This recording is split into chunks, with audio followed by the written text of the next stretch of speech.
Yes, so there are some slides I'm going to use, in some sense, give a more general overview of what Minister Theoharis talked about. But let me start by thanking you warmly. It's a pleasure and an honor to be here. I'm working the last 10 years at the Foundation for Economic and Industrial Research in Athens. We are a fully independent research foundation. We were created in 1975, so next year is going to be our 50 years. We do work with businesses for the government, if and when they want, and also research that it's important to talk to the general public and elevate the level of understanding of economics. Economics is not always trivial to understand, and is very much interlinked with politics. Let me say one thing, and then I'm going to go there. I think it's going to be easier. But let me say why we may care about something that happened in the past. Greece was a massive success story around the time of joining the Eurozone, which happened in 2000. One of the fastest growing economies in Europe. And appears strong in in many dimensions, certainly in the level of welfare and incomes. The crisis that Harris talked about was the deepest and longest crisis any economy has seen in the Western world ever. Cumulative GDP decreased by 25% in real terms. Unemployment went close to 30%. And 3 successive rescue programs were needed for 8 years. Following that, we have also had a period of very strong recovery and what appears to be a period of growth. So this roller coaster, in some sense, magnifies what other economies are also going through or may go through. So it's like a laboratory of other types of ideas that others can learn about. But with 2 question marks about the success. And I think I echo a little bit what both of you hinted about. There is one word, this famous and a little bit misunderstood word of reforms. In my head, there is no doubt that if the adjustment during these 8 years was focused more on the real economy side in terms of structural reforms rather than the fiscal, and if there was more consensus around these reforms, the time and the depth of the crisis would be much smaller. And certainly, looking ahead with all the challenges that we have around us, that no economy alone can solve, without keeping reforming yourself, in what direction? In the direction of opening up your markets, modernizing your state, empowering people who work, allowing technology to come into the production and the public sector. So, and this is a continuing process. This is not a one-off, for sure. So for Greece, this is the way ahead, but I think also for pretty much every other economy. But I promised some pictures, so I'm just going to go there.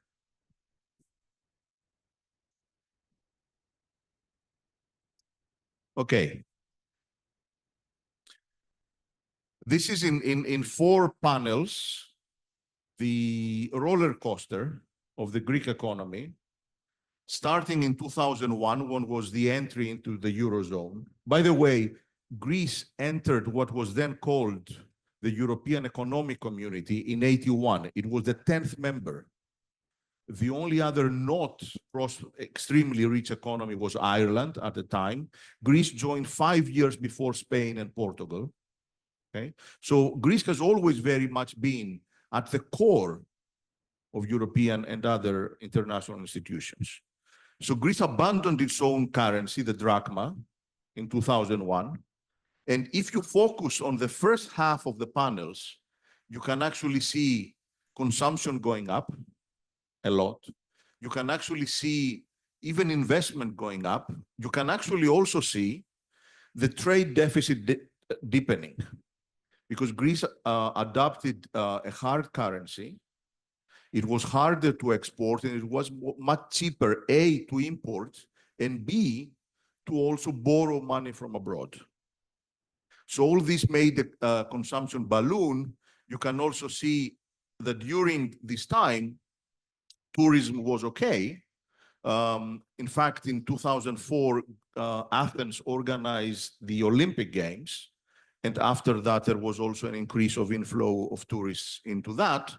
But when the crisis hit, and Greece didn't start the crisis started in the US with Lehman Brothers. It was a global financial crisis. But this very much polluted the Eurozone periphery. Not only Greece, Ireland, Portugal, Cyprus, Spain got into a turmoil because it was very difficult to correct your imbalances, also if you didn't have the painful but sometimes useful tool of currency devaluation. So this also, on top of it, attracted a lot more attention, global attention, in the sense that if these countries go down, will the Eurozone go down? And if the Eurozone go down, will the world financial system go down? It was all sort of top American people coming to Greece every month, checking that this is going all right. So it was not just a Greek matter. The long-term view, and here in these 3-4 charts, Greece is the blue line, is that Greece had been converging, as you can see, up to the crisis to the major European economies, but then it was a free fall. Okay? And part of the reason was that even though we had been investing in Greece more or less at the same level of GDP, around 24%, like the average European economies, much of this investment was going only to housing and not into productive corporate investment. You can actually see the lower line. So Greece was not updating and upgrading its technology basis. With money in our pockets, we could actually buy more, but we were not exporting more, and we were also borrowing more. And one morning, when within the global financial crisis, people started wondering, will these people be able to pay back their debt? And so the interest rates started going up, and that was almost a sudden death. Normally at that time, the IMF comes in, they open up their cookbook, and they tell you what to do: reforms, austerity, currency devaluation, normally. But currency devaluation you will not do. And some of the countries in the Eurozone at that point, formally or informally, they put on the table the question, should you actually now lose the currency that you have just adopted? And then the question, then what happens? Because if Greece goes out, Italy also had a debt, and Spain had a debt, and what's going to happen? So this was an extremely interesting, for an economist at least, case. I'm not going to read this. There were 3 successive programs in which the European Central Bank, the European Commission, and the IMF collaborated. That was the so-called Troika.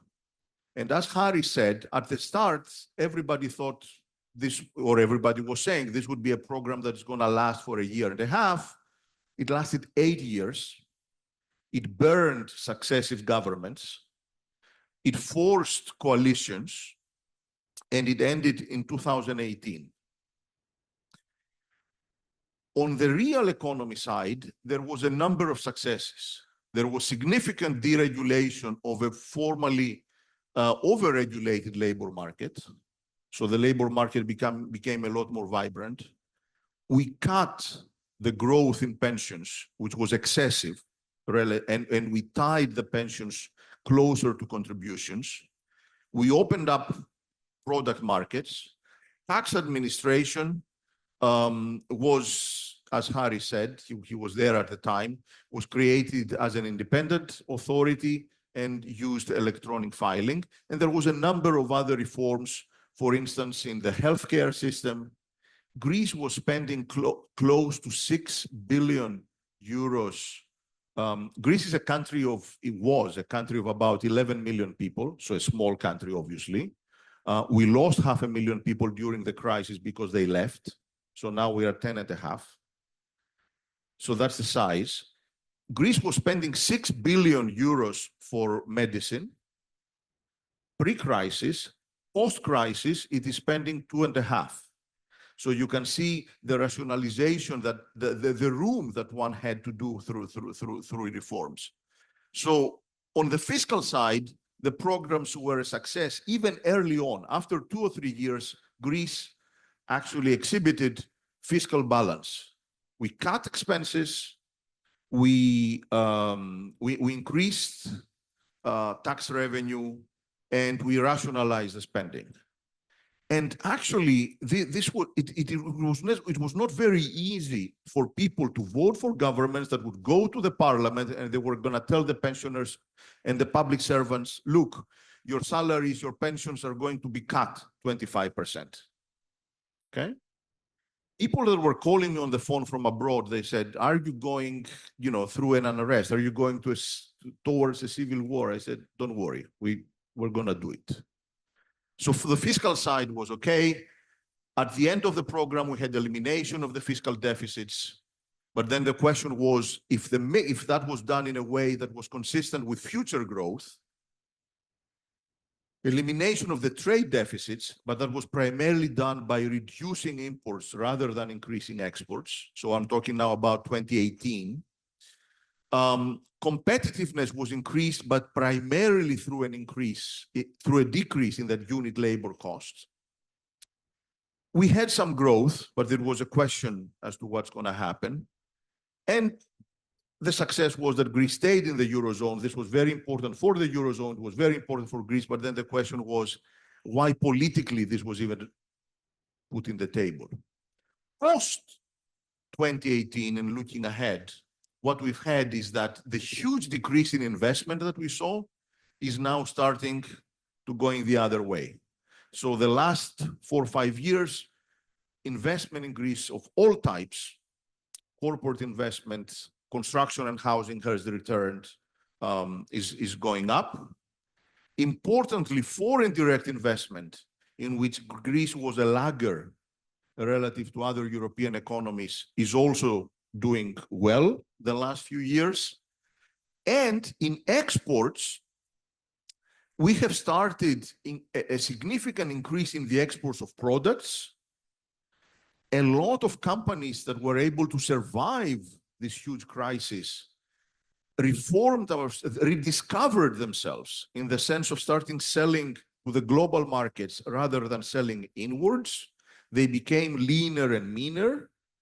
And these companies are now driving a number of exports, which importantly, they have moved them up in the value chain. In other words, they are not selling as much undifferentiated products, but products of higher value.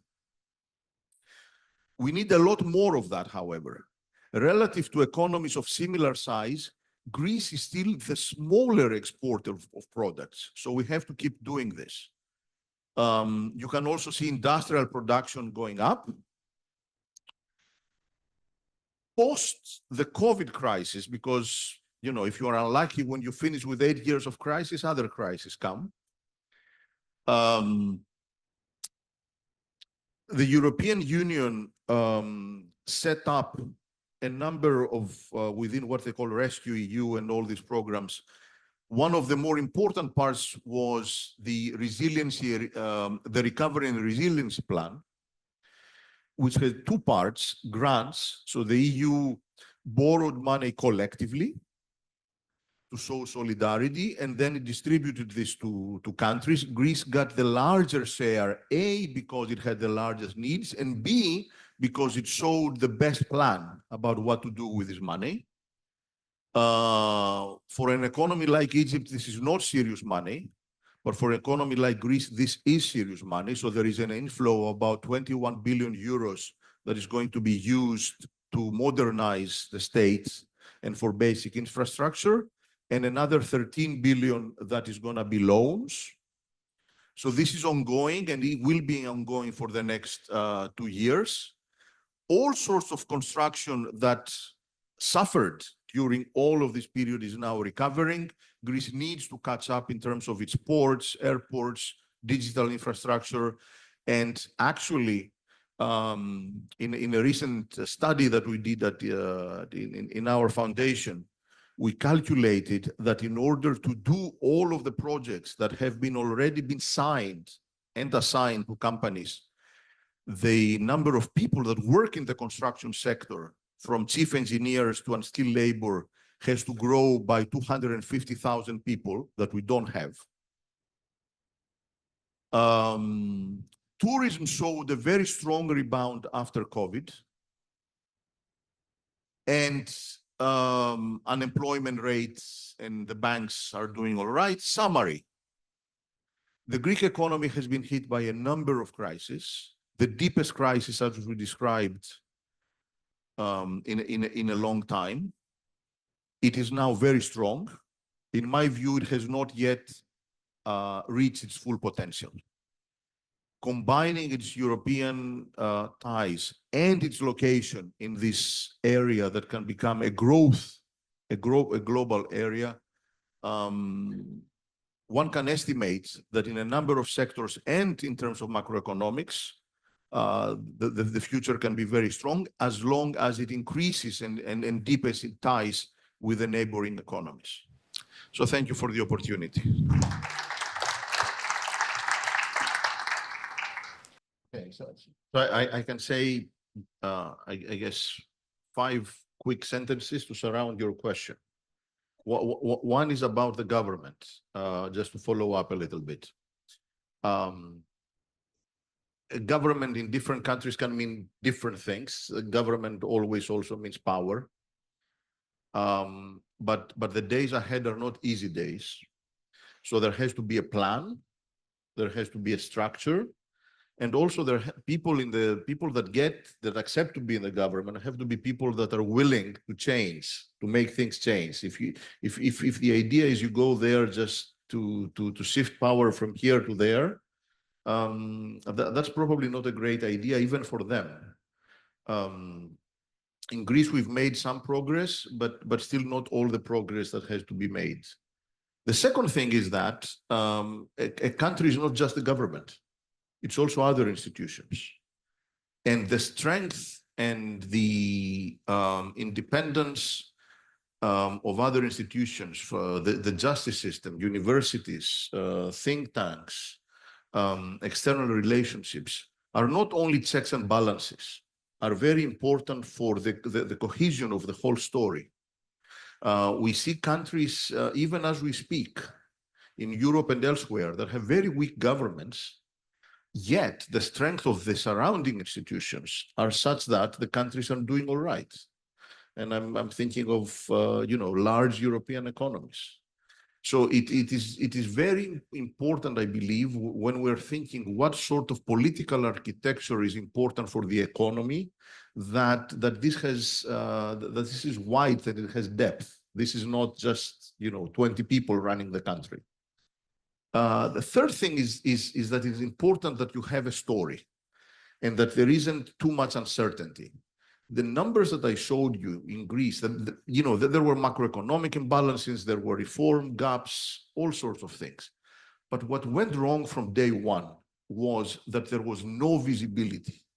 If you would ask people, how is Greece going to be, next month? Nobody had an idea. We were at the edge of the cliff for 8 years. That's why investment almost disappeared.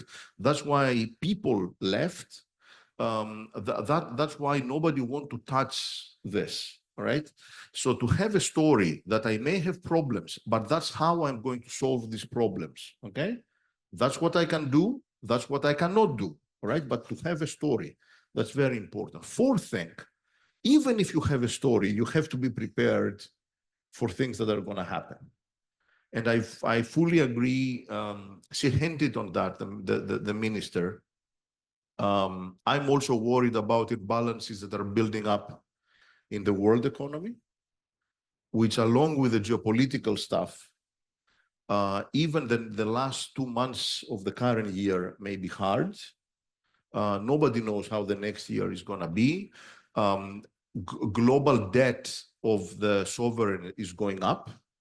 And then when you add the challenges of the green transition, this is not an easy mix. So we should be prepared for challenges. Let's put it this way. That's part of the job. But the last thing, and I said I'm going to say 5 things, and I left the more optimistic one for the end, is that there is always a factor that drives things ahead, and that's technology. And we live at a time when, whether you look into energy, you look into digital, you look into biotech, technology runs. It allows countries that may not be currently at the front line to leapfrog. If you can modernize, for instance, the functioning of your public sector if you want, but now there is a technology. You can revolutionize your healthcare system if you want. Okay, so adapting technologies is the key for making this more sustainable. And this is almost one-to-one. Not only adapting, but becoming part of the technology generation and production process, because that's where the value is. It is not just that this has to be produced necessarily somewhere in California or in Singapore, and then you are a consumer. You have to put yourself within this whole thing. So let me start with the end of the list. Okay, you ask who is monitoring. In addition to who is formally monitoring, who is important to be monitoring is representatives of institutions like yours, independent researchers and think tanks, journalists.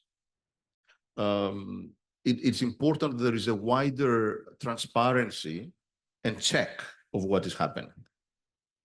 But on a formal scale, it's very important that the government has a plan and measures itself relative to the plan. Actually, one of the major reforms that happened in Greece, and you may wonder why it hadn't happened before, at the start of the first adjustment program, was a formal obligation that the government publishes every expense that it makes at every level of the government, actually of the entire public sector, even universities, municipalities. If you want to buy a pen, and you buy a pen with public money, then this has to be published. Right? So it goes to either the Gazette or a website or something. So and that made a huge difference in terms of different pockets of public money that nobody knew where it was, and then. So this is in terms of transparency and not and how you treat public money, right? But in terms of progress, things things are a little bit more difficult. And now I'm going to say something that is not very pleasant even for the institutional, for the international institutions, because they themselves have their own agendas. And they often have agendas that may be more nearsighted than the country needs. For instance, you may come in and you may propose a recipe that is going to work for 1 or 2 or 3 years. And then after you are gone from your desk, whether you are in the European Commission or the IMF, the problem may return. So it's very important that the design of the program and then how you monitor all this. For instance, in Greece, we implemented very serious reforms in the labor market. Those were preconditions. Basically, the way it worked was that unless, for instance, you open up this profession, then where you're not going to get the money and the country is going to go bankrupt. That's how it worked. However, maybe because it was deemed to be harder, reforms in the product markets were not pushed as much to open up entry into markets, to drop the heavy regulation of the government, to break up cartels and oligopolies. This took much longer time, and this made it harder for the working people to cope. So how you do the balance of all this? If you are in a crisis situation, there has to be a coherent plan that, in some sense, puts in balance the incentives of the government and the foreigners. Okay, briefly, about at the start of the crisis, there was a consolidation of municipalities. There were two waves of that, exactly because they were thought to be too small. So there was one wave that the small ones became a little bit larger, and then the larger became even larger. So the idea was not to dilute power and authority too much. There is still an issue with, 11 peripheries of the country. 13, okay. These are, there is still no clear balance between what authority they have and what resources, own resources and central resources they have. The government in Greece has historically, after Greece became a democracy in 1974, it has always been strong. Politically, it is now also very strong, the government that is now in power for the last 5 years, and it appears it will be so. The question is how it motivates a broader range of institutions around it so that this gets translated into more change. It feels a little bit strange, this whole thing. It's like going to the psychiatrist and then he tells you, you know, relax and tell us about your fears and problems, right? What happened when you were a child, right? And it brings back stuff that, you know, people like us, we now want to see Greece moving ahead, and we're discussing a lot more about, you know, 99% of what we talk about is about the future. But it's very important not to forget. In that case, you are the doctor. Okay, we are the patient, so feel free. Okay, let me start with the end, which was a kind of a question about the political terrain. Look, no country can grow in a sustainable way without respecting and engaging its citizens at the fullest level. Even if you do it temporarily, you're going to lose them soon.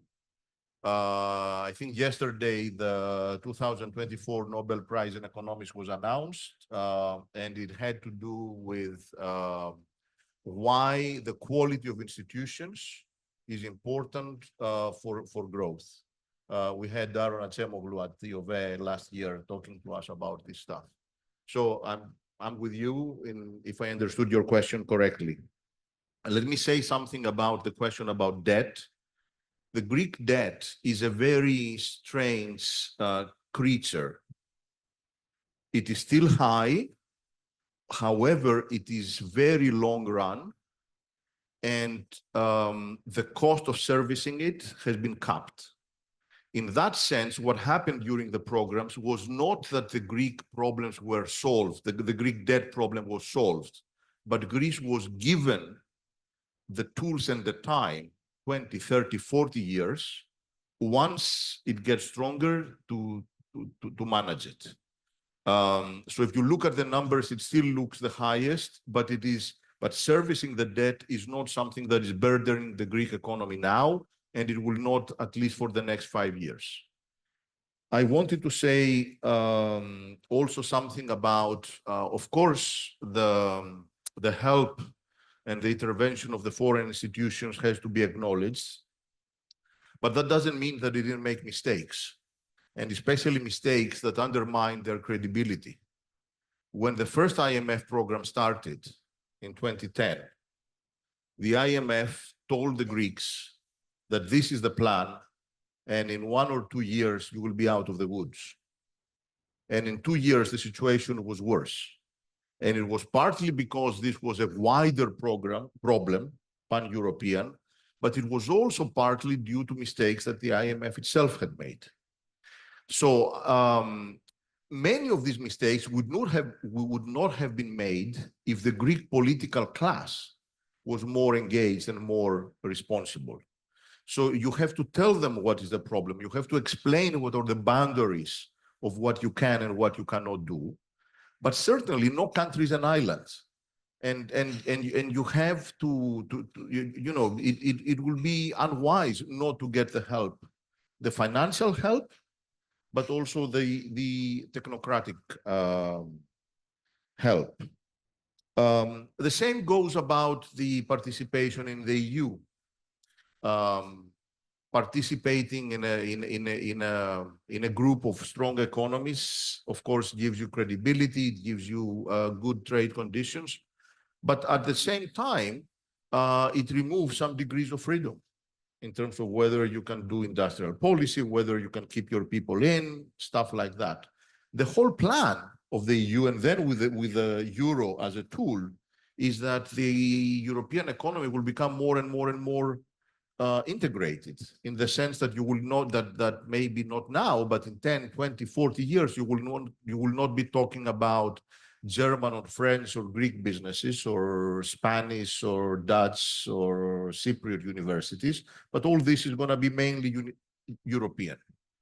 So to give advice, as we were asked, to what larger economies, but with more degrees of freedom, can do, this is a long discussion. I would be happy to expand in another occasion, but I don't want to.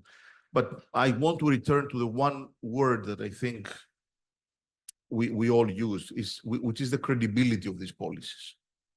And very often, if you cannot, you know, it is not easy to change a country.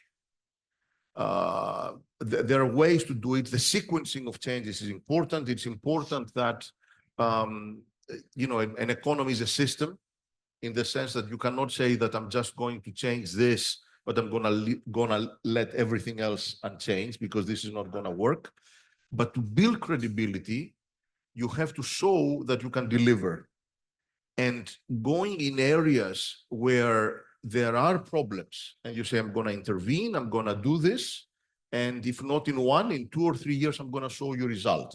I don't know if for Egypt this is healthcare, if this is pensions, if this is education, if this is, but start from somewhere and do something where people are gonna say, aha, it works. So these people, they had good intentions and they delivered. And then you have built credibility for the future.